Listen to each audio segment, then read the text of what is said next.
since I learned that thing, remember I was telling you about the thing about if you speak to yourself, if you talk to yourself, it helps your memory. Was I saying it to you or to Aga? I don't remember.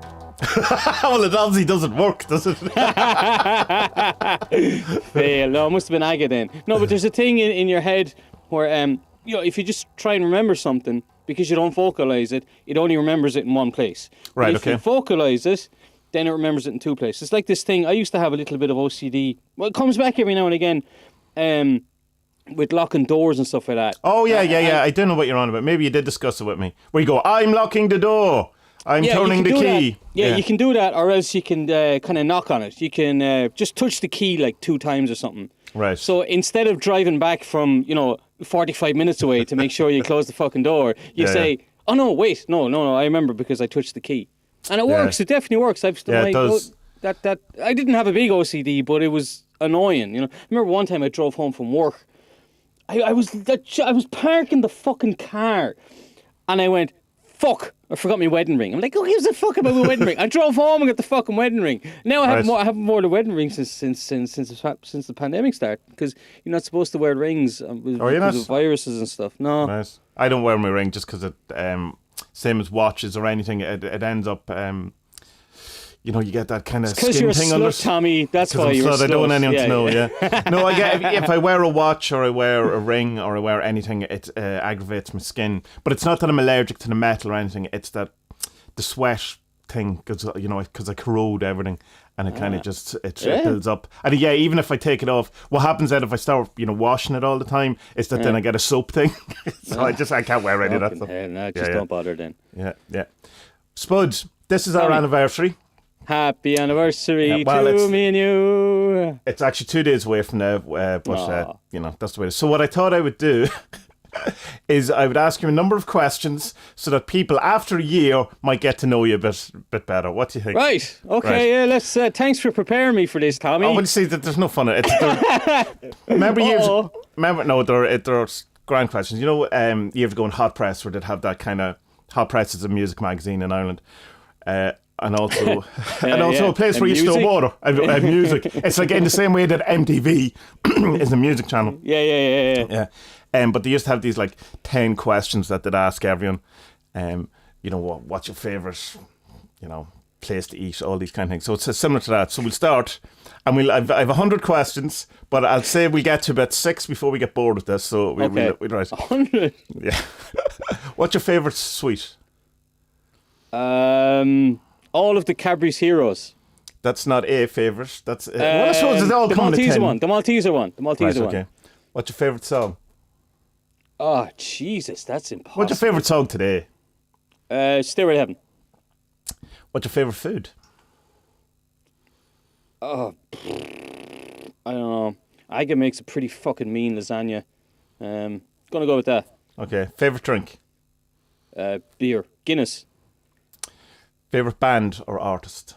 This is like the existential question. Today. Led Zeppelin, yeah. Favourite movie?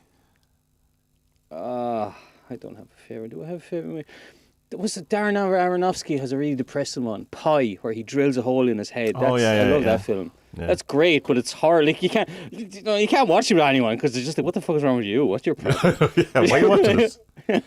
No, Super Troopers. Super Troopers is hilarious. Right. I like the that two most different films you could possibly pick there.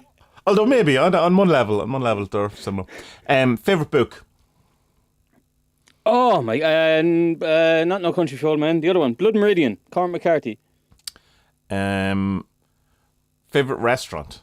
Do you remember restaurants? Are they a thing that exists anymore? I don't think I think it's gone. There was one on Dame Street in Dublin called Il Trocadero. I think that it was called. I don't know. An Italian one. It was lovely. I think it's gone now though. But that was amazing. Did you ever eat in Govinda's? The Harry Krishna one. Where's that? On George Street. On George Street. Yeah, I've been there a couple of times. Walking in with a friend of mine, Sarah, and she was full on vegan back in the fucking, when was that? 2000, 2001 kind of thing. We walked in and was like, they've no chicken. What's going on? No, this is a vegan restaurant. A what? What's a vegan? They're like, it's vegetarian, but like no meat, no eggs, no cheese. I'm like, what? What is this? Why would you do that? I'm from rural, like we kill pigs for breakfast thing. Like what's going on here? Oh no, but the food was not filling. It was good. Oh, really? The thing I think about Govindas is that it's the most filling thing you'll ever... Like, you have two options. You have a small plate and a big plate, and it's like £3 in the difference or whatever. But they actually, on the small plate, like, it's proper, like, lumped, like it's a mountain of food you get or whatever. So maybe it's changed in recent... Because the whole thing... Look, it's 2001, like, since I was But there. it's like, it's spiritual food, so they want you to have loads of it because it in some way will, convert you to the wonders of Krishna. There's one, I know it's not here, in the old city used to call, what's it called? What the what is it? Gold pig. No, not gold pig. It's what the Osho, gold donkey it was called. And that was a nice place. Another vegan place as well. That was good though, yeah. Anyway, yeah, so... I think Govinda's is strictly vegetarian, not vegan, because they're big into their cheese. No. Oh, okay, maybe. Right, this is the most important question of all of them. This is, who's your favourite person? Tommie Kelly. Yeah, you said. Right, the next one start getting into what's your favourite hair colour, and I'm sure you don't care. So we'll go to the big one. If you were on a desert island and you could only bring 3 things, what would you bring? And that'll end this impromptu Q&A. I don't think people know you any better than they did before we started that. I don't have one, but I'd bring a Kindle. I'd bring an MP3 player, or like the Apple player thing. What's it called? The iPod with the biggest one. They still don't even make them. I'm doing it. No, I don't think they make iPods anymore. Maybe they iPod. Do they not? I have one, an 80 gig one. It's amazing. And solar thing that for power to make sure I could read and listen to music. That's about it, really. Fine. You probably need a lightning charger and a USB charger and a USB. Yeah, they come in the box. Like they obviously not the new Apple stuff. They don't. Yeah, I've seen that. Did you see that? There's something hilarious about the new. They're launching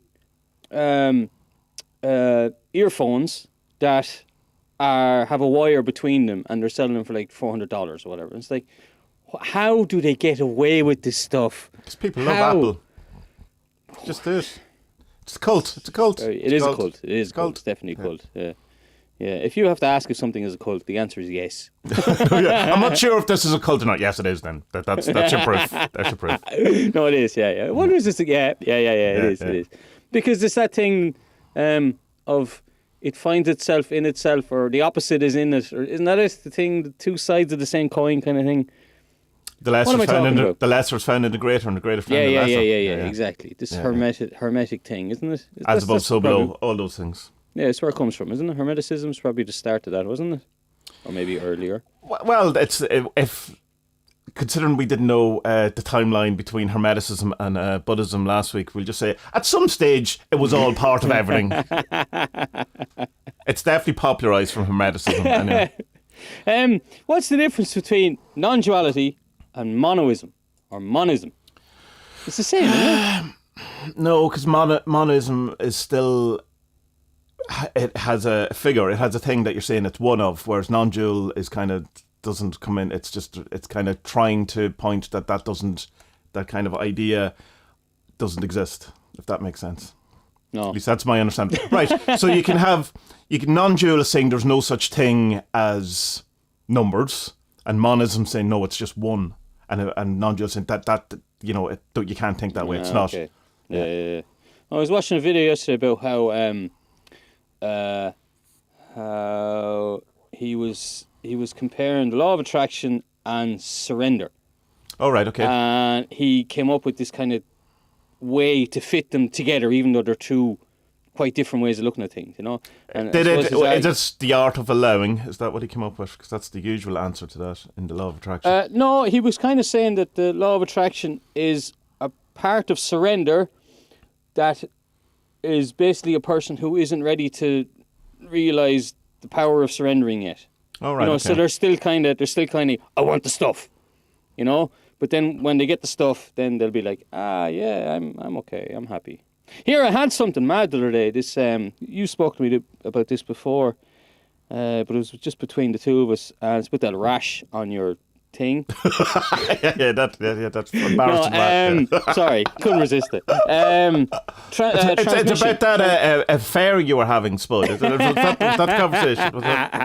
With the man, the bald man. Yeah, he looked like me. It was getting weird. It was like fucking myself. I didn't like it. Do you know what I mean? Well, I liked it, but I didn't like it enough to continue it. It was it freaked me out. Like, you know what I mean? Oh God. Yeah, because of this. Bye.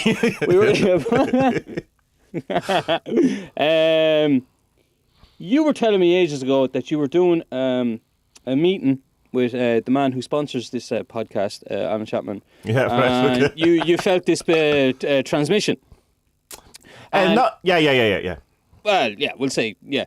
And, like, it's something that they talk about in they mention it in the 3 books quite a lot. I think the first book starts off, they went off to this a lecture by a Buddhist Andrew Cohn.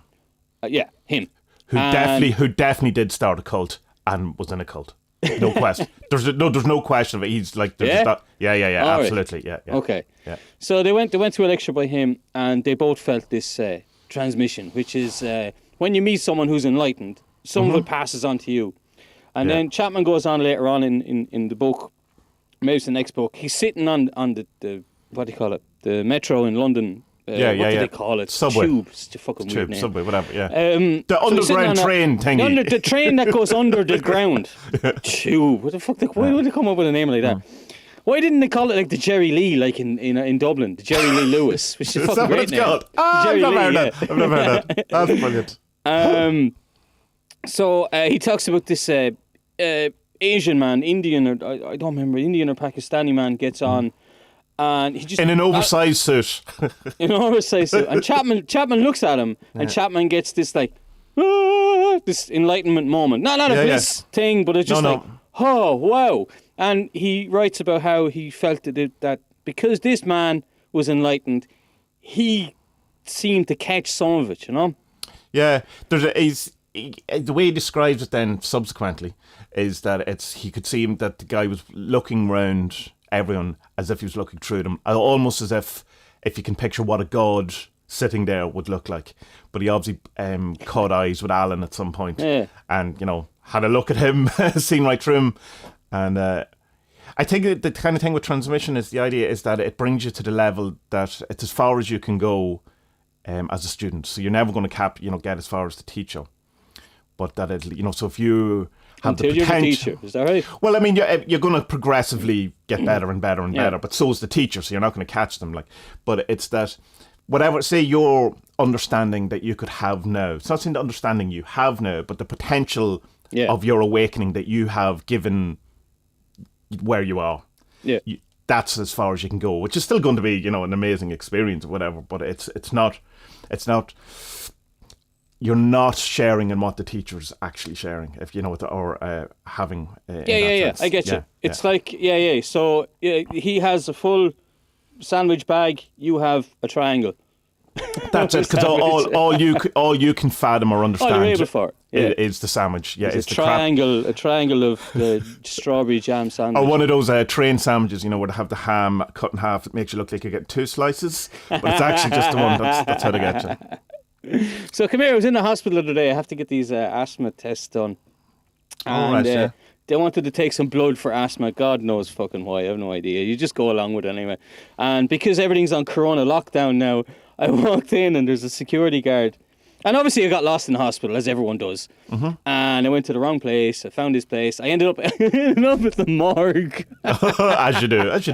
Totally freaking myself out, just going, what am I doing here? Did you have a little peek at any of the bodies or anything? No, I got the fuck out of here. I was like, this is not a good sign. I do not want to see the morgue in the hospital. It's like doom and gloom. It's like, this is where I'm going to fucking end up. Obviously, this is where we're all going to end up. But anyway, so I came back out and see, my first mistake was I asked the security dude where to go, and he told me to go into the first door, but I didn't go into the first door. I went to the second door, and the reason I didn't go into the first door, because when I was walking up to the first door, it's the A&E department, right? Okay. And it's in big letters there, not A&E, it's in Polish, whatever, and COVID-19, action emergency. And I went, no, it's not in there. Can't be in there. So I'm going to go next one. Well, it turns out it was in there anyway, because they've totally moved A&E to the other side of the hospital. There's soldiers and everything, man. Right. Like I did go looking for a lab, and your man's like, yeah, no, it's not here. And I was like, Jesus, you're a soldier. He's like, yeah. It's pretty serious, isn't it? Yeah, okay. Bye. So I came back then to the first place, and there's another security guy there. I showed him my letter, and he's like, yeah, just go up to the chemo lab. And I went, what? This isn't the day I thought I was having. He's like, yeah, go to the chemo. Oh, okay. This for blood test, yeah. And am I sick? And and so I went up anyway, and queuing in Poland is quite nice sometimes, unless it's in public. Okay, if it's in a doctor's or it's in like right, I kind of go, are you queuing at home? No, there's some sort of queue system in the Murphy household. Like if it's shops or stuff like that, and everyone stands too close together. But like at doctors and libraries and stuff like that, everyone stands around, and it's a common thing for like older people to walk in. And this is what happened to me. An older guy walked in. Well, no, before that, I went in, I sat down, I kind of surveyed where to sit, and I went, okay, well, there's a free, I'll sit down here anyway. And so I got out my book and I was reading away, and next thing a man walks in, and he's like a big kind of roly-poly guy with a big belly, and like you can see a bit of the belly hanging over the waist. Like a big lad, you know, but he looks cuddly, like he just he's a nice man he is, you know. And he had those like 1980s aviator glasses on. And he had like a flat cap. It just seemed like a fucking nice man, you know? Yeah. And it's fairly common for like older people to be like, who's next in the queue? And so everyone looks around, and then everyone looks at me, and then I look at me, and I went, it's me. It must be me. Yeah, that's me, yeah. And then he looked at me, like, just looked into my fucking soul. And he said, I'll sit close to you then. I was like, okay, cool. He likes me. La, la, la, la. So anyway, so he sits down, and I can't. I've tried to write this down even, and I've tried to explain it to myself, and I haven't been able to do it. So I'm going to try once more and probably fail. But he sat down and opposite me, and he had a briefcase with him. He opens up the briefcase and he takes out this. Do you ever get like a poker set, and for holding the cards is this kind of leather pouch? Sure, yeah. Yeah, you know what I mean? So it was one of them, but it was a book, okay? Right, I've never seen anyone like carry a book. Look, you can bring a book in your briefcase, or whatever, but then it was in this leather-bound thing, and he opened it up, and the pages were, gold on the side of the page, you know what I mean? Oh, yeah. Yeah, like an hardback book that had been coloured gold. Yeah.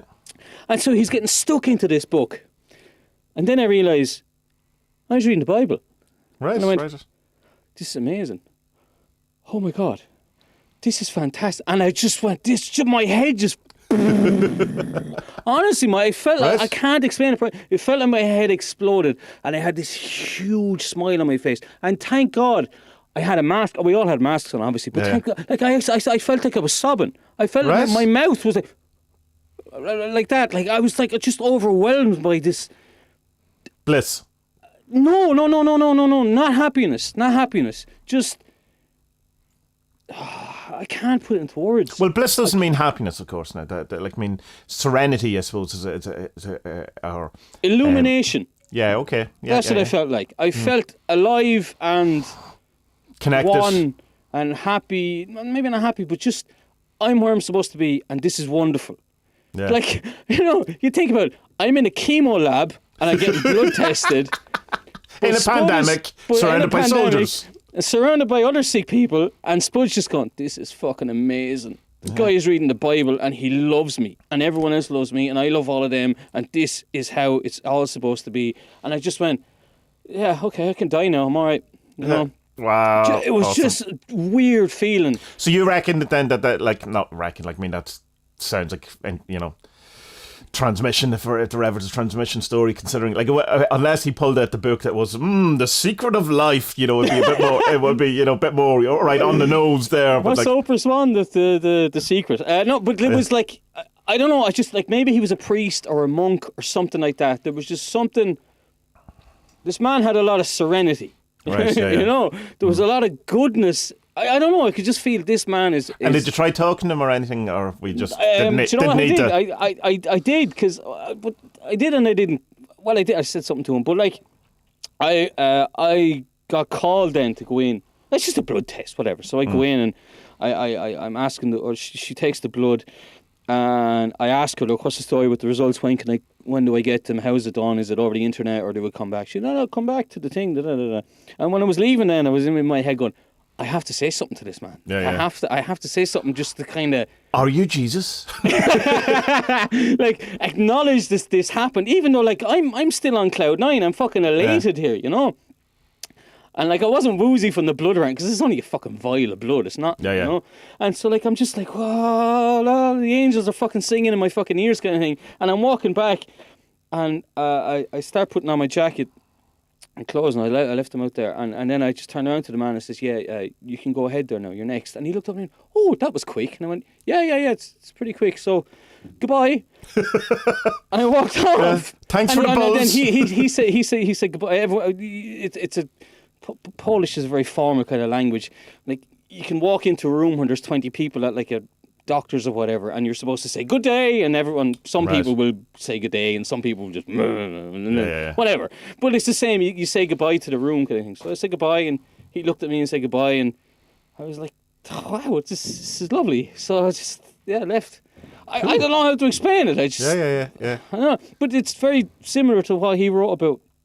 Yeah, it is. The two kind of, there's one very definite one that happened to me, and then one kind of, I had a more of a bliss state thing that happened. That was with Alan Chapman on the retreat I'm doing with him at the minute, on the first video. Just it was kind of that kind of sense of, oh no, this is exactly the way it's meant to be. But it wasn't anywhere near as intense as yours was. The other one was when I was at the Stuart Wilde lecture in Glastonbury, and something happened where I was looking at him and I zoned out completely and was, I don't know where I ended up. I was in somewhere completely different, and his face started changing into different faces, and it was only more after I came out of it that I realised that there was just something really weird happened there. And he acknowledged it. He said he bred out, let it bred out, and went, a moment of peace. Yeah. So he'd obviously paused, or something had happened as well.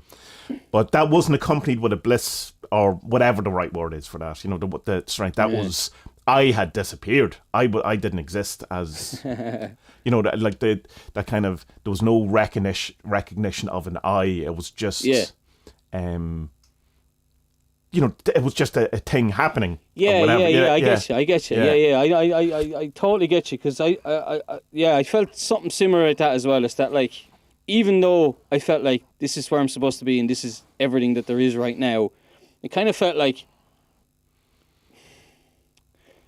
how to explain this now without sounding cuckoo bananas? Yeah, just go with it. It kind of felt like Spud took a step back, yeah? Yeah. And there was just what was left. There was nothing trying to make sense of it and be logical about it. It just was. You get me? I suppose just awareness.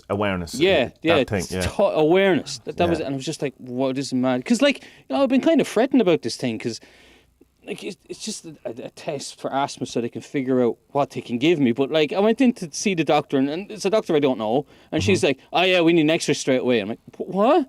Why? I just no, I was like protesting. I was like, no, I just want the new inhaler. That's all. No. We need an X-ray for cancer. What? Yeah. Well, what do you mean? Like, no, well, you know, it's just, because she said the word fucking cancer, and so I'm freaking. You're in the chemotherapy ward. All the signs are there. Everything. The symbolic universe. And then, like, no, but it was and just like, just building up too much into it, kind of thing, you know, because it was just like, it's a total precaution thing. They're just like, this is what you need to do. Yeah. To get all these exams and all out of the way and stuff. So also, I suppose, because you don't come back and go, well, you know, I came here and I had cancer and you give me an inhaler. Now, come on, lawsuit. There's an element of that. Of course. So, it's a bizarre moment, a bizarre day.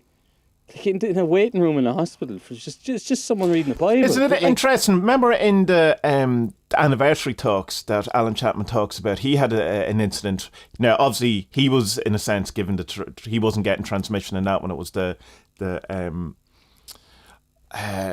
someone he interacted with it. I don't, it's hard to know what you're allowed to talk about and stuff like that. But the hospital seems, because he was talking about like this kind of, I suppose it's a weird liminal kind of space, or like and then you have the extra thing of where you was in a waiting room, which is a liminal space within a liminal space. So it's kind of, if you want to look at the microcosm and the macrocosm kind of element of it, it's the perfect place for that kind of thing to happen. You also have the life-death thing, the transition, all of that kind of stuff. So yeah, maybe there should be more meditation centres in hospitals or something, Maybe, man. Maybe. Why not? Yeah. That film that we're going to talk about is really good. Yeah. We want to get into it now, or have we other things? We're half an hour in, yeah. Because I sat down to put it on last night, and I was like, I said it to Aga. She said, yeah, I'll watch it with you, grand. I said, yeah, Tommie's on a bit of a Buddhism buzz lately, so we'll watch this. I thought the film was about Buddhism. It's got nothing to do with Buddhism at all. Well, there's the people that are interviewed. There's kind of some people that you would see more in a Buddhism documentary. We'll talk about what it is, I suppose. It's called CrazyWise, which is interesting because one of the documentaries did a couple of weeks ago was called Crazy Wisdom, which was about Buddhism. So I came across this video ages ago. Remember when we were doing the Jack Parsons? Yeah. And we joined up Gaia for an hour and a half just to watch that. It was very heavily kind of pushed on Gaia. You could see, when it would be in like Netflix where it has thriller and it's, and the next one is comedy and then it's family movie. It's the same movie. Yeah, it's the same film. Yeah. So it's kind of something like that. So I could see, and I thought that was an interesting kind of poster and stuff like that. And the poster and all that would give you the impression that it's a completely different film than what it is. Like, there doesn't seem to be any connection between the DVD cover and the thing. Well, at least I can't see. But so I'll read the blurb. There's a long one and a short one, so I'll go for the short one. Crazy or wise? The traditional wisdom of indigenous people often contradicts Western views about a mental health crisis. The documentary CrazyWise explores what we can learn from people around the world who have turned a psychological crisis into a positive, transformative experience. And so it essentially follows two people, doesn't it? So it's Adam and, I don't know how to pronounce your one's name, Ikaya. So let's go with that. George. So it's kind of the whole premises of it is that we have decided that all mental breakdowns, sicknesses or whatever are, I suppose, purely material in nature because we're a materialist society and we have, we've brought science has taught us to look at the individual pieces that make up rather than the whole. And so we've kind of lost a holistic approach. And so we try to, if someone has a nervous breakdown or some sort of mental problem, we send them to therapy and give them loads of drugs. Whereas the point of the film is kind of saying that in all other cultures or in some other cultures, they have a more holistic approach where they go, this is possibly more a spiritual crisis or an initiation or whatever. They don't use that word, but that's kind of pointing at it. And it would be treated in a very, very kind of different form than we have. You liked this. I've just a lot of it I didn't like, and more in the. I agree with its kind of premise, but I think the two, or particularly the example of Adam, doesn't kind of prove its premise. I think it kind of, in the sense, it's the opposite. Yeah. Adam has a strange arc as the on the hero's journey, because he gets somewhere and fucks up and gets up again and fucks up again and gets up again and fucks up again and just is. And you can just kind of feel that after, a week after the documentary's finished, that there's going to be the next. And he starts off where he has a kind of for some reason he just can't cope. He has a psychotic break in that he starts thinking how he's worked out, I suppose, the universe by this very simple mathematical equation that he's come across, which is something I've definitely seen people do. That particularly when I was adminning CMG, which is the Chaos Magic group on Facebook, it was 20,000 people, and you would come across people who would start putting up these pages of mathematics. That's I've worked it out. I have it, and and it's not enough times to know that well, hold on, that needs. We need to look at this guy in the sense of there's something. So he comes up with this kind of thing, and he's trying to explain it to his parents, and whatever, to go for all the different type of help that they can, and he's on all the different medication, and he talks about that thing where the antidepressants, like the very first thing that it says, the antidepressants is that can induce suicidal adoration or thoughts or whatever it is, which it is. It's very high up in the thing. I know myself that when I was on antidepressants, that the reason I had to come off it is because it increased my, I went from being depressed to, kind of in a sense, and I don't want to kind of, I was going to say candy coat or whatever, to start thinking about just like killing myself a lot of the time. But it's weird in that it doesn't feel yourself doing it or something. There's just kind of this intrusion of this thought that's constantly there, whereas it's not you coming up with the idea. Well, for me anyway, it's very odd. That's weird. No, I used to take, I had awful fucking acne when I was a young lad, teenager, and I was put on something. And I'd struggled with it for ages and been on creams and treatments and yada, yada, yada, yada. And eventually I found out that there was this drug that you could take that cleaned it up like within a day or two. Right. And I begged to be given this thing. And I was finally given it, and it worked a fucking charm, man. There was no spots. It was great. But after about, I don't know, a month or something on it, my man came into me one night and she's like, yeah, I think we'll take you off then, will we? Yeah, okay. All right. Because it's after clearing up, isn't it? Yeah. And she only told me a few years later, she's like, they had noticed that my mood was just gone. Right. They were worried. They were worried about me. Yeah, they were worried about me that I had gone so quiet and so into myself that they thought something. Now, obviously, I came off them and the spots came back, but whatever. I didn't kill myself. So Yeah. I suppose suicide's weird. I have a funny one for you. It was the first night I did magic mushrooms. We were in a place called the Palace. Or Planet Murphy's was downstairs. The Palace was upstairs. We were in Planet Murphy's part, and I got like the whole stereotypical wavy hand thing. I ended up. Have you ever really looked at your hands? I was the only person on the dance floor at like 9:30 or something. First person on it, and I'm standing there just looking at my hand go. I ended up kissing this amazing girl. All my friends were mad. Maybe, no. All the lads were, all my college mates were not college mates, flatmates, housemates were all mad into her. And she did this typical thing that girls do where it's like, well, he's the one who doesn't like me, so I'm going to go with him. Just like a cat. Yeah, so I had no real interest in this one. I was off my fucking nut on mushrooms. But anyway, so snog this girl. What did we call her? We call her, what did we call her? Carlsberg footballs, we call her. Because her boobs were just like, you remember those, the free little mini football? They used to give you six Carlsberg. They were exactly that shape. They were just perfect. Like, Anyway.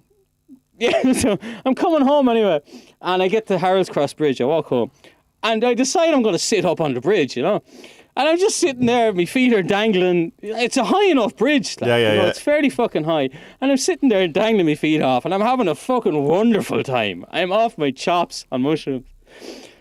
Next thing, this taxi pulls up and says, Hey, you alright, bud? You alright? I'm like, yeah, man, I'm great. He's like, you're not going to fucking jump in, you're not going to fucking kill yourself, are you? I'm like, no, man, no, it's all groovy, it's all good, like. No, because, like, it's not fucking deep, man. If you jump in, you'll break your fucking legs. And he's like, do you want to lift? He was so worried about me. He's like, where do you live? I was like, the Harold's Cross. He's like, well, this is Harold's Cross. I said, yeah, but it's up around the church. Like, do you want to lift? I'm like, man, I've only have like a $5 on me. No, for free. I'll bring you home. I'm like, okay, yeah, grass. I got in the back of the taxi and he drove me home and everything was fucking wonderful. I was like, what a lovely person, he thought he was saving my life, but I was just fucking off my head on mushrooms. Yeah, he has a very different story of the night he was a hero. He's like, Jesus, I saved this fucking Wexford lad one night, lads. He was a fucking idiot. But like, suicide's an awful thing, because I was watching this thing and like there were so many moments of it where I felt like empathy or compassion or whatever for my mate Seamus, who I used to do the podcast with.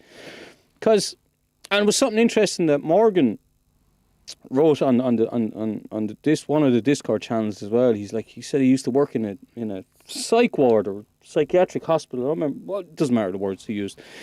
And one day he asked the doctor, look, what's was something like, what's the difference between a schizophrenic and, a normal person and everything? And the doctor's answer was, well, with a schizophrenic, the voices that they hear tell them to do harm to themselves or others. So it's like for me, that's kind of mind-blowing, because it means that we're all schizophrenic, but what's termed as a schizophrenic just has harmful voices, whereas the rest of us just have either our own kind of inner monologue or a few different kind of things. But here's the thing: on, I've read, and I don't know if this is true, but I've definitely read that it's a Western phenomenon that the schizophrenia leads to the bad voices. That when it appears in other cultures, that it's not quite, it can be good voices, or not quite. It's definitely not. Doesn't have the evilness or something. No, I'm not a doctor or whatever, so I don't know. But I have read that. I'm not just making it up. But that could be where fucking like Carl Jung comes up. It could be part of the active imagination stuff, because like I was telling you before, last week we were talking about, the week before, whereas that like if you identify, say, you've spoken before on plenty of videos about the victimhood thing. You know? Yeah. So Carl Jung would say, right, you can talk to that person in active imagination, and you can say to it, right, give yourself an identity so I know who I'm talking to, and then he'll take on like the role of whatever. Like I did this with suicidal thoughts, right? Because I get them every now and again as well. I'm no different than anyone else. But every now and again, and so I said, right, who are you?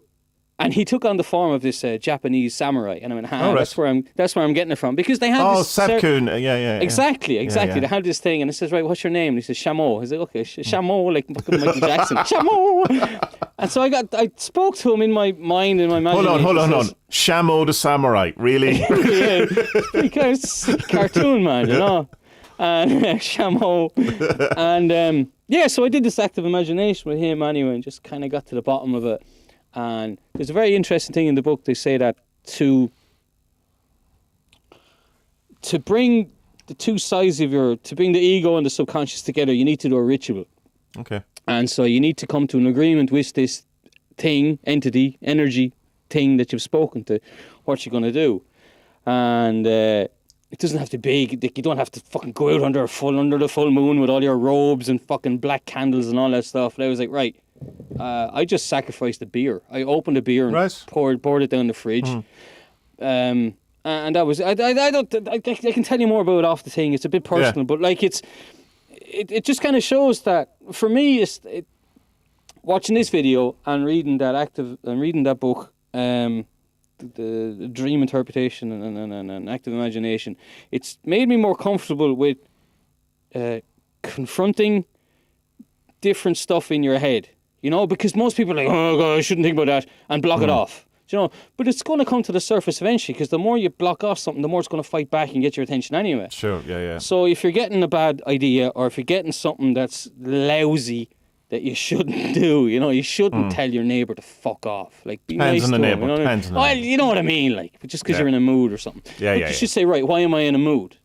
What's that thing in my mood what's that thing in my head that's making me feel cranky? Right, get to the root of it, and then do this little ritual where you're like, right, whatever it is, like fucking buy a lottery card, or get a lottery card and tear it up before you fucking play it, or something. Just something that's symbolic that says to your subconscious, right, I've done that thing. Me and you are on the same page now for a while anyway. Yeah, really it's two things. It's very like EFT in the therapy I went to, where you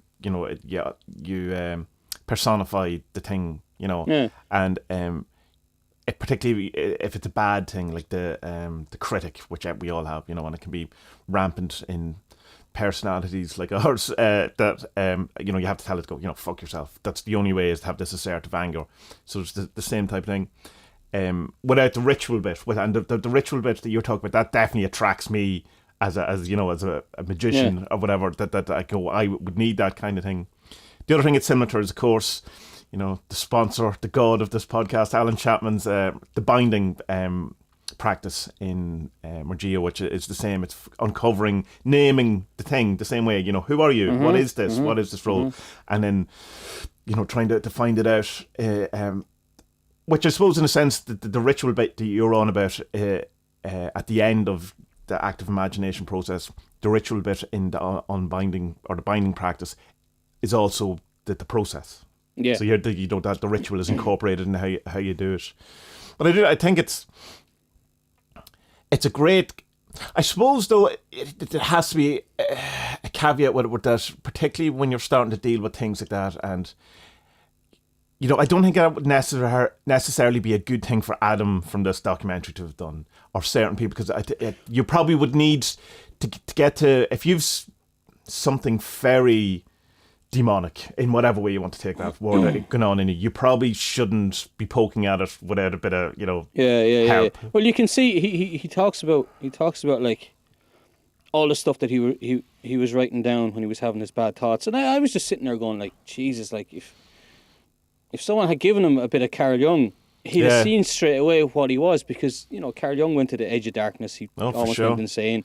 Holding onto his table because he thought his mind was going to snap. Like Peter Kingsley, the second sponsor of this recent podcast, he nearly went cuckoo bananas as well, writing his book about Carl Jung. But Adam just went a bit too far, and your man does speak about it in this book. He's like, if you're going to do this, make sure you can contact someone who can pull you out of it, because you can get sucked far too deep into your own imagination. And Adam did. That's what his problem was, I think. He just had one too many disco biscuits and went too far into the cave. Yeah, and the bit where the first kind of arc of Adam's, well, the end of the first arc, I suppose, is what after he's had his nervous breakdown. I think he's schizophrenic is the kind of thing that he's been diagnosed with. I'm not sure that's said that early, but it's his ultimate thing. And so he could tell that he's not. The different kind of medications and stuff he's on aren't helping him. He's like, he makes a point of like, well, we don't really know what's going on. Here's some medication, might cure you, might give you the shits. We've no idea. I'm sure it's not quite as callous as that, but that's how it's presented. And then you have a couple of experts coming on saying, well, really, we don't know what we're at with, this whole idea of that serotonin affects depressive disorder. We're just guessing. So I don't know how true that is. And, I suspect we definitely don't know as much as what we'd like to think we know about the brain and all that kind of stuff. But so anyway, he at some points decides that I'm giving all of this up because it's not working for me. I'm going to go cold turkey and I'm going to do a 10-day Vipassana retreat. And which is not a good move, I don't think. The number one, you should do, like, your body from a physical point of view, you've just been messing around with the chemicals for whatever is not going to. Yeah. But it seems to, ostensibly, it works wonders for him, and he comes back a new man and a new, he went in an alcoholic and a drug addict and antidepressants and depressed, and he came out one with the universe. It was all just that happy. There's the end of the story. We're only 15 minutes into the documentary, so it's probably not the end of the story. So of course he crashes, like of course he does. He starts getting memories of his grandfather molesting him as a child in a bath, and there's these things that emerge.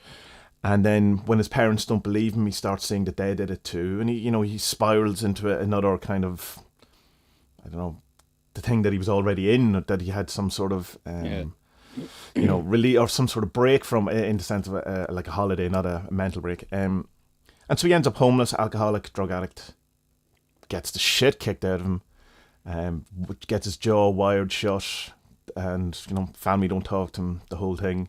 But he still has this kind of feeling that the spiritual thing isn't somehow transforming him. But it's not. My problem with Adam's story is how it's not shown. Like, he's just talking about, this lovely group of people who got together and I meditate every day before I go and sell the drugs.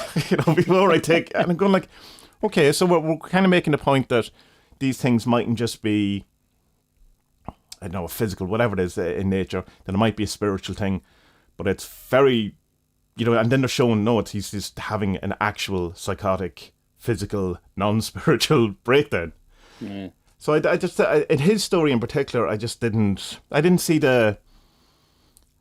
didn't see any proof of the premise at all. Other than he would repeat, I meditate. This has been, this is a spiritual thing rather than a mental thing. And you're going, well, no, it's not. Like, did you know what I'm saying? Yeah, because the thing is with the other character, what's her name, Erica, or I don't, it's hard to pronounce. Etaya. Sorry for... Sorry, Etaya.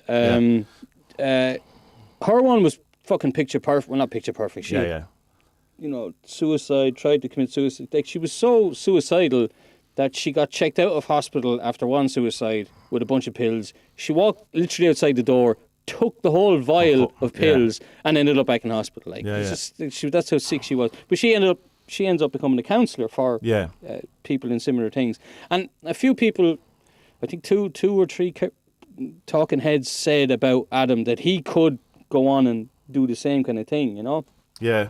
I'd say that's what the director wanted to happen, to be honest, and that he would become a kind of counsellor, helper for other people. But I don't know. See, the thing is with someone like Adam is that you see this with alcoholics and drug addicts as well. Like, you take a look at someone's life and you're like, whoa, like that has to be the worst thing ever. But for them, they just haven't hit rock bottom yet. And it's not until they hit it that they're going to realise it. Like the Erica woman, she had, I don't know, 5, 6, 7, 8 suicide attempts before she realised, what the fuck am I at? Like, I should be helping people, you know? So... And again, her thing came from like a childhood trauma and unable to cope with it. Yeah. And even again, with her, I didn't see where it was a spiritual crisis rather than, you know, a trauma. You know, I wasn't getting... Okay, because one of them, you know your man that's in it who's wearing the scarf, he looks like a... I can't... Well, there was a number of talking heads. He looks like Gabriel Byrne. He looks like Gabriel Byrne. Yes. He got a lovely scarf on. He looks like he's great in bed. Italian, French. Yeah, French, Italian, some sort of European. He looked sexy, man. He'd ravish you. He'd absolutely ravish you. I'll get his name. And Gabor Mate, is that guy, isn't it? I don't know what the hell his name is. Let's say like Gabriel Byrne. All right, fucking. Let me see. Separate apart. So he says that all of these things come from trauma. He's Hungarian, by the way. There's our racism coming through. Still sexy, you know, and not too far from Italy, I suppose, in the grand scheme of things. He says that all these things come from trauma, you know. And I'm watching this thinking, okay, Adam, you can see his trauma. He was molested by his grandparents. This other lady was also molested by her old man. And then my mate was molested by a few people. And it's like, you can see where this break is. And the reason that it becomes so bad growing up is that you can't talk about it. So you have to swallow this event and try and make sense of it yourself, and you can't because you're a child. Like, even when you're 21 or something, you're still a fucking child. Like, you don't know what's going on in the fucking world, you know. And you have this baggage and horror with you your whole life. It's no wonder you have a fucking psychotic. I was watching that thinking last night, like, do you know what? I'm so fucking lucky that I went to my therapy when I did, and I haven't gone through any horrible, nasty trauma or nothing like that. But I was just thinking, like, my kids are teenagers, and I'm putting them through it as well, just to go and talk to someone who's objective, maybe not objective, but someone who can point them in the right direction and say, look, it's not your parents' fault that you're this way. Your parents are people as well, you know. Kind of thing, you know. Well, I mean, in a sense, it is your parents' fault, but it's no one's fault. I mean, this is the nature of life. Course. Yeah. And worse for you, one, Akaya, whatever her name, again, apologies, in that it was our father or stepfather, whoever it was, father. And so the parents had obviously split at that point, and she told the mother didn't believe her, and eventually remarried your man again. So much so, like I don't believe you, and I also am taking his side. Like, how do you cope with that? How do you cope with that? How do you cope with that? Yeah. Well, what she coped with it was not well, and she loses her kids. And hers, I thought her... This is terrible. I thought her arc was better. Like, Jesus, if I'm judging someone's life, you know, you had a much more interest, as a movie. Like, but what I mean more, it was seemed closer aligned to what they were trying to do, the premise of the film, because she actually then went off, and she goes, I'm going to take what I've learned from this and become a healer. And it wasn't kind of a weekend workshop or hanging out playing bongos in a cafe, which is what Adam is doing, which is fine. Like, you do what you want, but you went whatever it was, a 1.5 full-time course thing where she got embedded in a tradition, and an old shamanic African tradition kind of fucking looked pretty cool, like. Yeah, so I find that's the thing where it's like, don't get me wrong, my heart bleeds for Adam, and it's a horrible story, and absolutely, I don't know how he even manages to do what he does. But it didn't go anywhere. He didn't. As you say, I assume the director was looking for, and then he cured World. And there was people. Some of the talking heads had similar things. Like there was one guy who had and he's very much doing the work, and he's all this kind of stuff. But yeah, it's just there's a danger, I think, in it that I found being hanging around as I do in these kind of circles, of people thinking because they've had a psychotic break that they now can heal other people. And I'm going, you were the worst person to try and heal other people, particularly in a Facebook group or something. But it happens, and I think you could watch this documentary and start your own healing practice. Think that you have the ability to do that. Whereas if you're Adam in the middle of one of his higher moments, like say at the end, he ends up living with his dad again, and they're going to drink beers together, or he's coming over, he gets a house, he's not homeless anymore, his dad's going to come over, but I think ultimately he does live with his dad, and he goes, right, I'm in a great place, I'm going to start healing people, I'm going to bring it round. But I mean, if that documentary had been filming for another 3 months, I'm pretty sure he's going to dip again, and if you're in the middle of, I don't know, some sort of intensive work with, a group of meditative people, or, you're doing meditation kind of thing. Yeah. Not good. And I suspect an awful lot of the kind of, when you hear all of these stories of, leaders in the spiritual circles or whatever, and then, that there's something mad. I'd say it comes from an awful lot of people just thinking they've fixed their trauma, or have some sort of spiritual authority now because of this, shamanic healer. Yeah. The wounded healer. It's like, isn't it that like psychologists are supposed to go and see psychologists? Sure. Yeah. And they not should, or they have to. They have to. Yeah. And I'd say with a lot of the, I'm a healer. I'd say a lot of them don't. So this is the thing. Like you can go onto Reddit any day of the week and look at the Carl Jung subreddit. And there's loads of posts about, I've just heard about this integrating the shadow. How do I do it? It's like, yeah. Well, yeah. It's not, no, you don't. You can't integrate it. You live with it. You identify it, and you can talk to it, or you can't. There's no way to fully integrate it. It's always going to be there. Yeah, it's going to be there. It's what I mean. I suppose there is an individuation process, and it's called a process because it's ongoing, and maybe there is.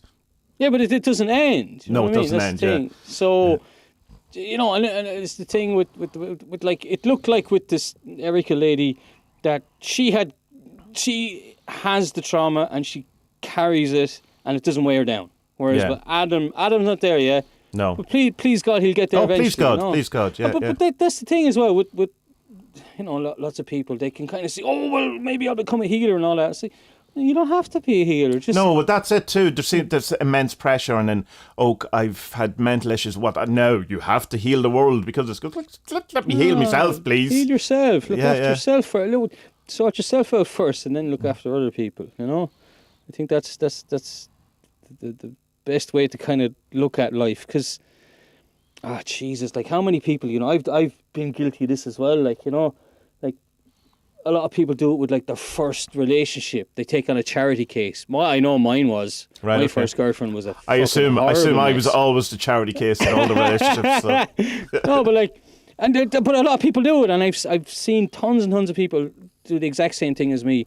If you end up in a relationship with someone, things go weird and bad and all this baggage, and you're just like, okay, yeah, I'll help you. And then, 15 years later, you're like 3 kids and you hate this woman and you're like, what the fuck am I doing here? Yeah. How did it come to this? Whereas that, like, luckily, I fucking woke up and I went, no, this isn't normal. No, I'm out. Yeah. Look, you're on your own. Because there is something mentioned in the film, is that it's when the Erica lady and her best friend fall out.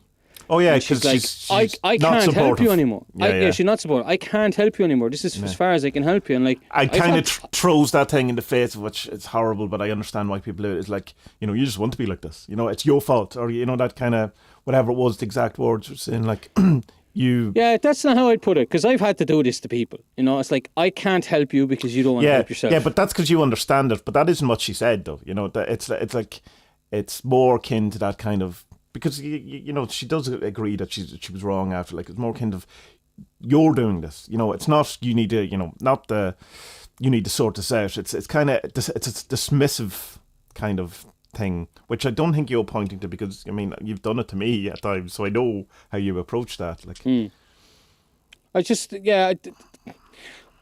I think there's not too many, but there's many cases where people just fall into a thing of constantly always helping someone instead of helping themselves, and also realizing you're not ready to be helped. You have further to fall down. But also the thing as well is that is ultimately you're personally responsible for this thing. It's like your parents might have done it to you, but you know, it's only you who can do it, and it's not the relationship you're in. You shouldn't get into a relationship in the hope that it will fix you. Which God, like, I mean, we all do that at different times. Like, but like, I mean, hopefully you do it once and then not do it again. Like, you know, or it's not your, you know, in the case of even your one used possibly to say the wrong language or the wrong descriptor for how she was trying to say you have to sort this out. It's also not her responsibility to fix you either. No, of course not. You know, it's nobody's. Yeah. You know. But that's equally to say that it does, like, there's a difference between responsibility, I think, and fault. You can be your responsibility, but not your fault. You know what? There was something that my psychologist said to me fairly early on in meeting her, and it was like, because I was having problems figuring out certain friendships I had, you know. And she said something very simple. She's like, look, friendship is a two-way street. So if you're not getting back what you're putting into something, why are you friends with them? Yeah. You know, and like, I just, fucking light bulb. Like, it's such a simple thing, but I couldn't see it. Fucking light bulb went off, and that was it. I just cut the 90% of your friends. Just gone. No, my only friend is on Skype, Tommie Kelly, you know. Feels sorry for me unless we do a podcast.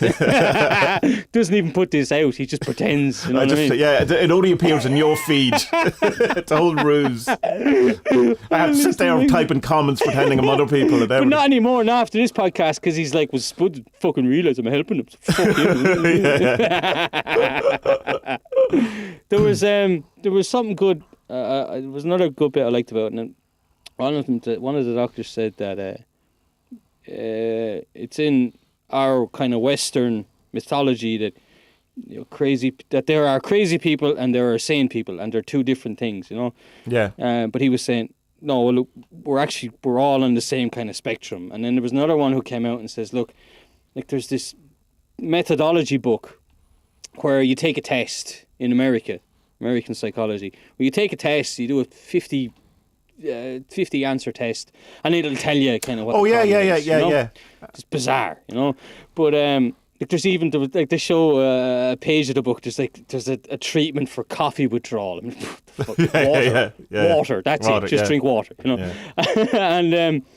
and he was saying that, like, if any, like, normal person did it, in inverted commas, if any normal person did it, they would also be found to have. They'll find something. Definitely. We all have something. It's just we're coping with whatever. I think their point was more that the fact that we, you know, it would make everyone have one of these, whatever, mental illnesses, is that the way that it's diagnosed is probably not good, you know, or you know, that if you're looking for something, because there was one guy, he was going to. Well, I mean, there's kind of a conspiratorial vibe to it as well. Yeah, there was. Yeah, everything science is bad. Big pharma. No, not the science is bad. Put it that way. Everything is what's the word? Diagnosticable.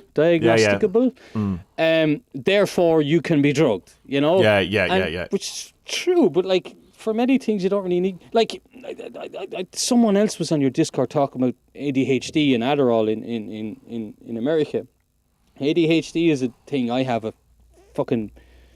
it's an itch I have a scratch for, or scratch I have an itch for, whatever the fuck that's. Whatever it is, yeah.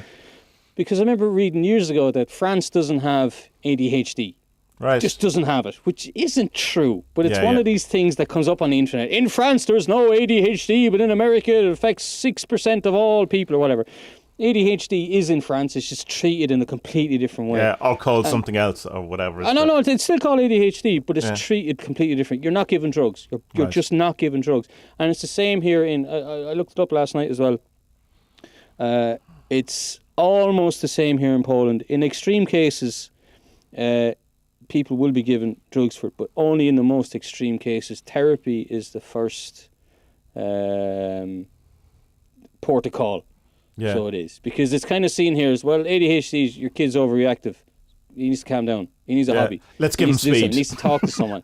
Yeah, whereas in America, it's like, let's give him speed and caffeine and Adderall. It's like, what the fuck? But like, as well, like, me and you watching this, we have to not beware of our cultural kind of biases, but like, when we're looking at this and we see that like Americans are all drugged up and they're just like, doctors are happy to fucking prescribe anything to anyone. Whereas like, over here, like, no, me and you have been to therapy. Yeah. Okay, it was through choice, but there's often, like, I mean, you'll hear of, juvenile delinquents and stuff like that, to use a very archaic term. I don't know what's used anymore. But like, a young lad, say he breaks car mirrors or something one night, he's drunk, he walks up the street, he kicks off 5 or 6 of them, like, in America he's 3 strikes and you're out kind of thing, but in Ireland and most of Europe it's like, nah, look, you need to talk to someone because there's something going on with you, buddy, and he's put into therapy and hopefully he's fixed, so it's a far better way of doing it. Like, you watch, I don't know, like, I wonder if any of the Discord Americans watch it and think, oh jeez, this is awful, because like, I'm looking at it going, it's a different approach in Europe. And then every country in Europe is going to be kind of different as well. Like, I think Ireland over prescribes compared to, say, Poland. Oh, but definitely. Isn't there not something like 4 out of 10 people in Ireland are on antidepressants or some sort of... That's mental. Like, it's such a fucking easy option. I remember I told you this before, I remember going to a doctor up around Capel Street where I was living, and I went in, doctor, I'm feeling a bit bad. He's, okay, what do you want? Like, can I talk to someone? Well, I can get you Prozac. No, can you set up a meeting? I can talk to someone. Prozac? Okay. I went to the doctor with a rash in my foot and he tried to give me antidepressants. And I'm not joking you. For fuck's sake, like. Yeah. Oh, and he said, I have the free samples, so it won't cost you anything. Free fucking samples? What the fuck is going on? Like, it's bizarre, isn't it? Yeah. There's one other thing, though, in this documentary that I had an issue with, and it's this kind of lumping in therapy and drugs as the same thing and dismissing both of them as not being inferior to some sort of ill-defined or undefined shamanic. I didn't think there's definitely one line in it where he goes, and what we do in the West, just fill them with drugs or send them to therapy, and it's kind of like, ugh. Yeah, but therapy's okay. I don't have a problem with therapy. Yeah, but it isn't if you're trying to put forward the idea that what we need is a spiritual solution. We need to go to the forest and I don't know. But I mean, therapy can be spiritual if it's done properly. 100%. That's the like that way I did. I went, no, I'm not buying that. I think Adam needs therapy. There's no question of it. I don't think him going to the jungle and drinking ayahuasca is going to help him at all. Or whatever. But that's again, there was no answer to it. It was like, oh, we need a spiritual solution. How about give us some suggestions. There was a big a big mistake in the documentary in that, like, he would use these examples of people from kind of shamanic backgrounds, whether they be in South America, Nepal, Tibet, Kenya, and they would have these spiritual kind of awakenings or breakdowns during puberty ages, and what I didn't like was that he used these people as a kind of reference of that. Well, these people had psychotic episodes and were hearing voices and noises and things that weren't there, but they went on to become successful shamans and now they're medicine men or whatever. But like, none of them are fucking interviewed. No, that's it. Not one of them is interviewed. Yeah. And like, oh, well, I couldn't interview them because I don't speak Swahili. Well, use a fucking translator. Yeah. What the fuck? People speak Nepalese in Nepal, you know. fucking moron. Yeah, I assume that they just didn't go and talk to them like they would like to. But he had footage of him. He was there beside someone. In the footage, he's sitting beside him. Right. Yeah, it's like, talk to the woman. No. Shut up. Yeah, that was a big mistake. That's like that's from a filmmaking mistake rather than no, it's not, because it still speaks to my point of there's no solution actually given. It's just kind of a airy fairy new age kind of become a shaman. Mental health means you're a shaman. Even though it kind of says a number of times, not everyone will become a shaman, but it's kind of as if terms and conditions apply. But I mean, I still do kind of like the argument though that like a psychotic break or is you trying to be told by something. Wake the fuck up! Be it a demon, an angel, whatever the fuck you want to call it, demon.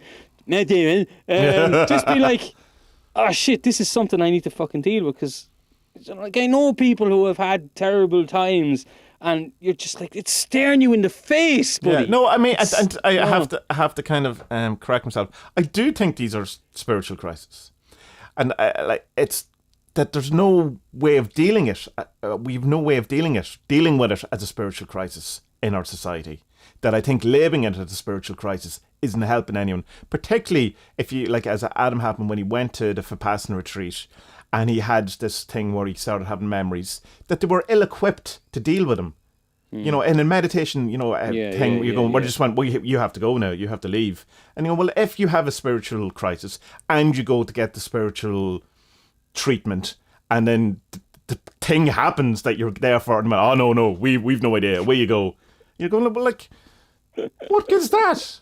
It's like I told you a few weeks ago about your man Kevin, who said he was molested by his uncle or something at the retreat. Oh yeah, repeat the story. We're at this Christian retreat and we're doing a meditation. Everyone's lying on the ground. Oh, and he was brought out of the room, and then he came back with, I'm only messing, only kidding you. I'm only messing. No, what? So did your uncle? Yeah. All right, okay. But that's it. Like, I mean, if you're, like, say, in that kind of retreat setting where you're more firmly in the spiritual kind of area of things than you are in the science thing at that point, because and trying to help people and uncover things, and but it's kind of don't uncover too much. I'm talking about that. Maybe could you go on a diet or something? Keep it in that level. But don't actually open up or have a spiritual crisis at all. And if you do, you have to go out of the room. And it's like going into confession and like giving him like actual sins, and the priest is like, whoa. That's not what we do here. No. It's supposed to be like swearing at my mother, thinking about sex, and I kicked the dog. That's what you're allowed. You're not allowed to idolize suicide. No. Yeah. I don't know. I mean, I liked it more than you, but maybe it's because I didn't pick up on that line about therapy that you're focusing on so much. Because for me, I came away from it just thinking, right, if anything was to happen to me, I don't want drugs. I just want therapy. Yeah. Because that way I can see it as a spiritual thing. Whereas. But I don't know, like, I mean, fuck knows, because they don't really go into... They say that, one of them mentions as well, that only a third of people with schizophrenia in the West recover from it, or something like that. Whereas there's 2/3 of people in Eastern traditions. But we don't have a clue. None of the treatments are shown or given or anything like that. So the whole thing feels very incomplete. Like, it's... as if the premise alone is enough to kind of validate the entire thing, and you kind of go, no, it isn't. Yeah. Because I mean, let's not be too harsh on him. He's a photographer. No, I would still he's not a film director. He's I would absolutely recommend this film. Like, it's very good. Yeah. It's and the fact that the issues it raises is worth a conversation. That kind of thing. It's definitely worth the thing, and it's a conversation. Why I wanted to do the documentary is because I want to have the conversation. I think it's a worthwhile conversation. It's great. Yeah. Sit down with your girlfriend, boyfriend, lover, whatever, and talk about it and see where you are. If you're on the same page with stuff like this. I think it's really interesting. Really, really interesting. I think my kind of trepidation or apprehension around as well is being, as I've said, in a group like CMG, which is an awful lot of... attracts a certain type of people in many different ways. And seeing... Don't say the C word, Spud. Don't say the C word. But having met virtually, obviously, but still having had, interactions and relations with people very like Adam, I just kind of don't think the solution, being that they were coming to try and find an answer and ended up in a Chaos Magic group on Facebook looking for the answer, I don't think that necessarily that we should be saying things like, all you're doing is having a spiritual crisis, you need a spiritual response, whatever. I think it should be, you might need the drugs, because the drugs work for a lot of people. Let's not just dismiss it out of hand as saying, because my experience of antidepressants are such a way. I know people that changed their lives, absolutely, and it was, great for them and stuff like that. I would be hesitant just because we don't have the structures. We don't even know what that means, a spiritual response to mental illness. What is that? We don't know, other than, and I think kind of saying, because we have this thing in spiritual circles, because we don't have a tradition. We've talked about this before, other than, say, Christianity or kind of some sort of vague notion of Gnosticism or, maybe New Age. But New Age is very, I'm going to pick what I want. Mm-hmm. So there's no tradition, and someone was saying earlier on in the video I was watching, it was your man I was telling you about, I can't pronounce his name, it's John Vavarak, whatever his name, and he was saying that the tradition should be something that challenges you out of your narcissism. And I go, wow, that's the thing I've always been trying to point to when we were talking about, say, the Star Ruby, or why people, immediately just pull things apart and do it the way they want to do it. Yeah. And it's like that's why a tradition is important, because it doesn't allow you to do that. You have to do the things that are, you have to take the communion with the wine, rather than just take, gluten-free wine. Oh, it reminds me, you have a story for me. The gluten-free communion. No, I'm not doing that. I'll have the wine. So you're just picking the wine. You go, no, this is the package, and you have to do the things you don't want. And I think that kind of saying, oh, you need a spiritual response to your mental breakdown isn't challenging enough in that it's going to allow you to just do what you want. Yeah. Well, I mean, we've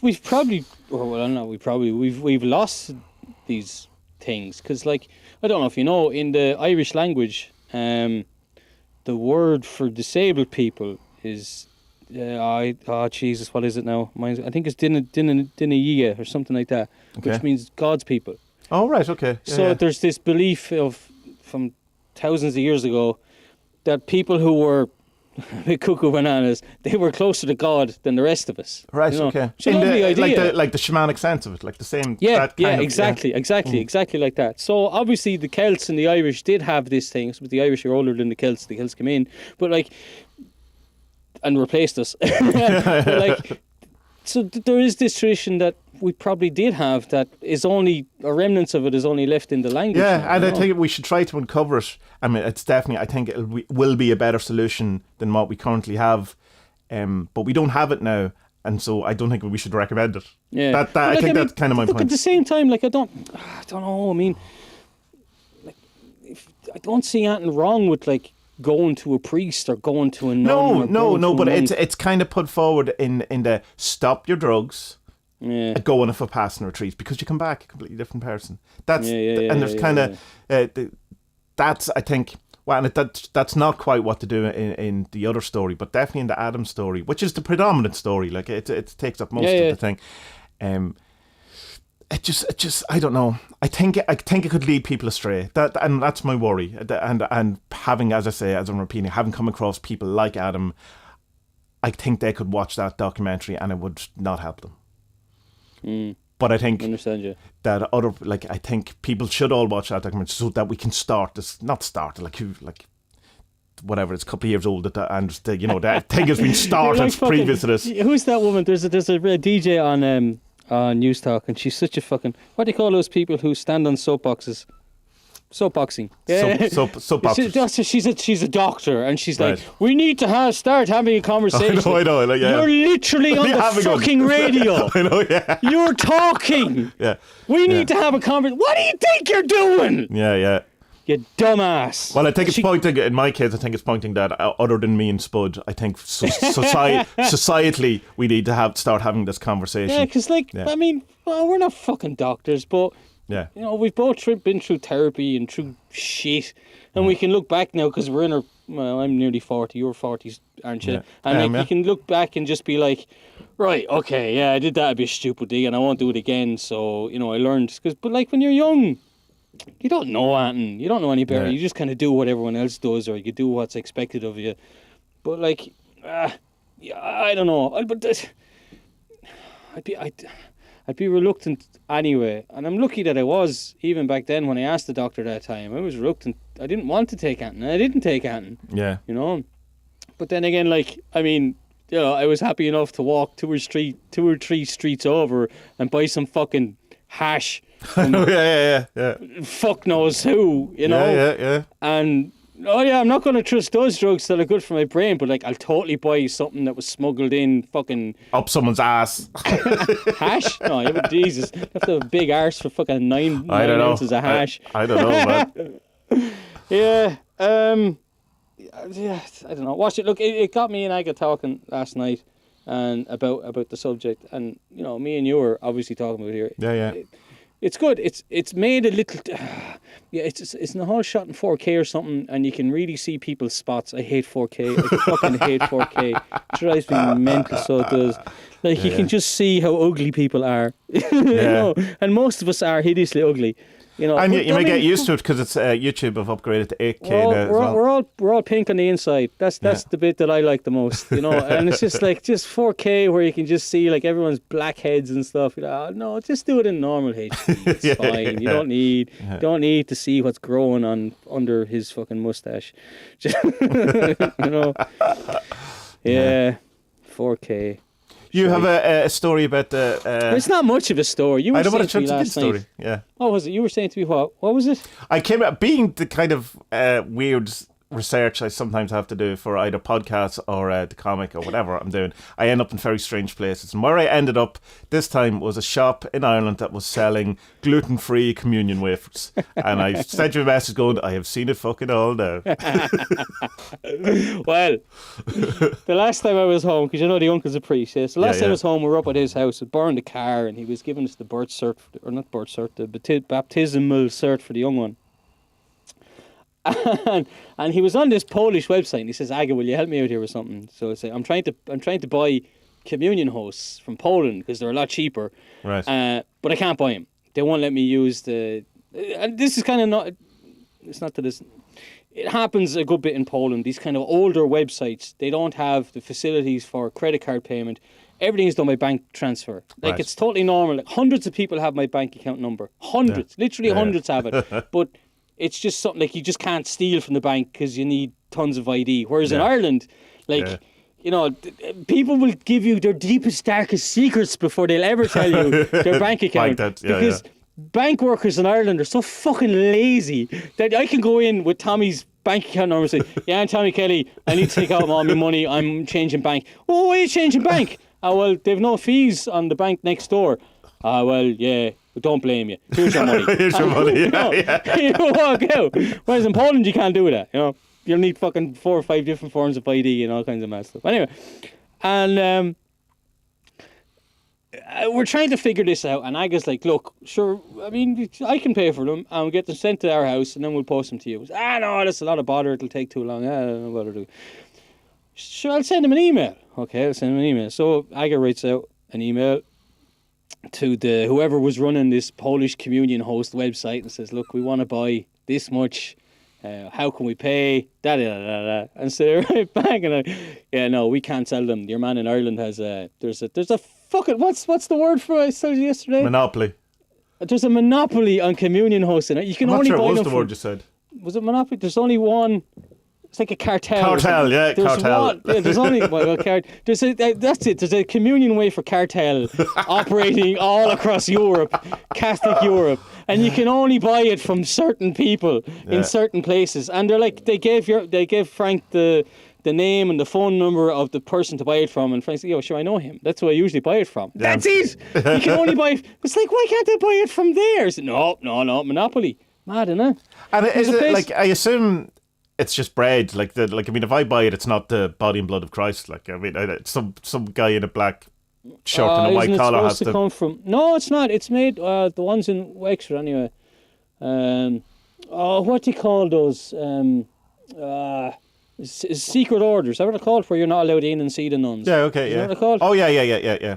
There's a secret order. There's one of them in New Ross anyway, and Right. they make loads of it for the south of Ireland. Right. But is it consecrated? Like, if I had bought that gluten-free one, like, is it official Christ's it's host. body? Like, it's host, but it's not consecrated. You're supposed to get a priest, but actually you can. Oh, the consecrate mass is yourself, because it's not bloody. Yeah. But you can do that yourself. You don't need a priest to do that. I mean, you're supposed to, but like you're also having And to do it yourself.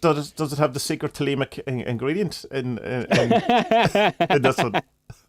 I don't know. It's always, my ma used to give out what they call it. She still does actually. Used to gives out communion at mass. Oh well, on Sundays. you have to do a course for that, and you Used have to get your to- hands blessed. no, get she was- hands blessed or something, isn't it? What Oh, is it? maybe. Yeah. She used to do it anyway. I don't know. I think she still does it every now and again when she goes.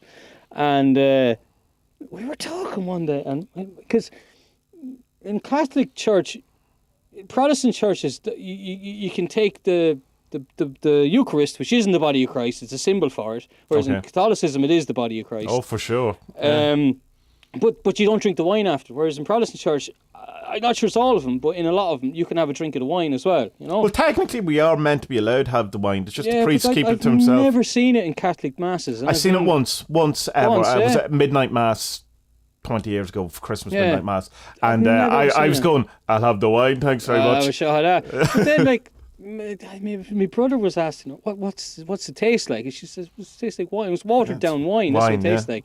And I was like, no, man, it's blood. She went, no. It's what? I said, do you not believe it's blood? No. How dare you? And you're giving out communion and you don't even believe it is what it is. Yeah. And like my uncle was there and he's like looking at us, just like, well, obviously it's the blood of Jesus. Yeah. That's what it's turned into. And my mum was like, oh, I don't know. There's a great line in FIFA Vendetta where V is giving communion to this kind of very corrupt paedophile priest, like the what a word for it, and is given the body of Christ, whatever. So I've poisoned this, but as soon as you bless it, it becomes the body of Christ. So in theory, if you eat this, you won't die. You'll be fine. Yeah, I'm not taking What do that. you think happens? Yeah. Sure, look. One of the lads got drunk on communion wine one time. We were altar boys. That was good crack. God, he got in trouble that time. What's the orthodox thing where the spoon out? Is it meat or something that they get, or what? It has to be still bread, I assume, but it looks meaty. Do you ever see them doing that? I seen a great video during the week of an Orthodox church where you get the spoon or whatever, and then you're meant to wipe your mouth, but they were using the same cloth for everyone. And it's like going, COVID anyone? COVID, no COVID. Yeah, so that's the cartel, the communion wafer cartel of Europe. Please do something against this. This fucking omerta. Surely that's illegal. You can't have monopolies you can have official state-sponsored monopolies, but you can't have private. So are you saying that the cartel is a state-run? By the Vatican, obviously. Obviously, yeah. So obviously, the Vatican has its little things across the place.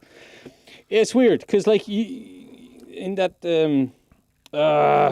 what do you call it? I can't remember this word. It's not a monasteries, monks, and abbess. Convent. Convent. The fuck is wrong with me? I can never remember convent. At the convent, you can't see the sisters, but you can actually buy the stuff from them. But then obviously your man just has... Obviously there's a few places around Ireland that make them, and then he sells them to the churches or whatever. So it's obviously a racket. Yeah. Obviously it's a racket. But I suppose, is it any different than the way milkmen have rounds or breadmen have rounds? Is it the same? I've bought this company. I bought these. This is my area. Mad, innit? Yeah. But sure.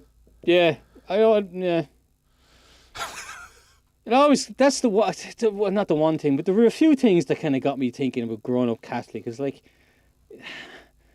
It's like, I remember, do you remember Richard Branson's Virgin Company? And they had this big ad campaign, Virgin is not a dirty word. It's like, Yeah. Ma, why does it say that? Well, virgin is before a woman gets married. What?